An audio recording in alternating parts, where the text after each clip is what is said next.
This problem isn't only economic, it's philosophical. The economy isn't only a system of transactions, it's a collective model of value, fairness, and cooperation. Meanings.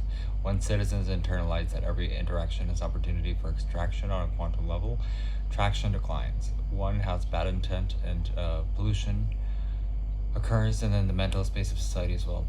Distrust respects and opportunism replaces care. Ecological destruction often follows the same logic. If a forest viewed first as a timber yield and then cut down, if a coral reef is only seen as a short tourist revenue source, at the end the ecosystem is exhausted and the foundation of future prosperity with it.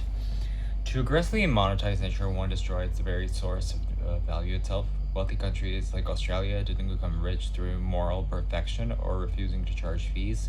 They became rich because they aligned incentives with sustainability and scalability. They wrecked everything and recognized that often through painful experience, institutional trust and long-term investment generates self-reinforcing returns. Revenue is not a maximalization of extraction, but an individual transaction increased.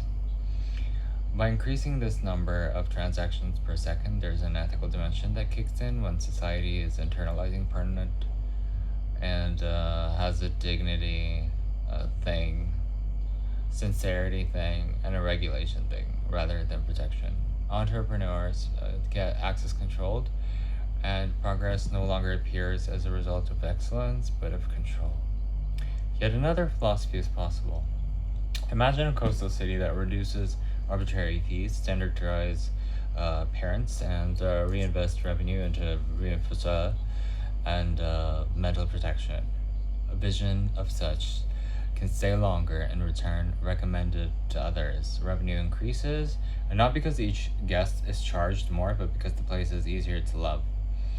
The government simplifies tariffs, digitizes enforced rules consistently, and investors they are predicting risks, capital flows, and tax revenues rise organically, and the system stabilizes itself. The decisive shift from opportunism to ecosystem thinking. An ecosystem perspective recognizes that the value circulates and it becomes a recommendation. A respected investor becomes a partner, and a protected force becomes a renewable source of frameworks. It's like a magnet. And instead of feeding off the system, one nourishes it and is nourished in return. Development is ultimately not just a question of gross domestic product, but a question of collective philosophy. Do we treat every encounter as prey or partnership? Do we value the next hour more than the next decade?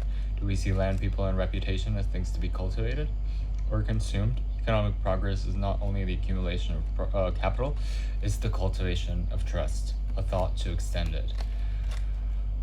This trust is like an invisible infrastructure. Roads, ports, networks of airports determine how far people are willing to travel on them. Societies that protect trust lower the transaction costs of being human itself.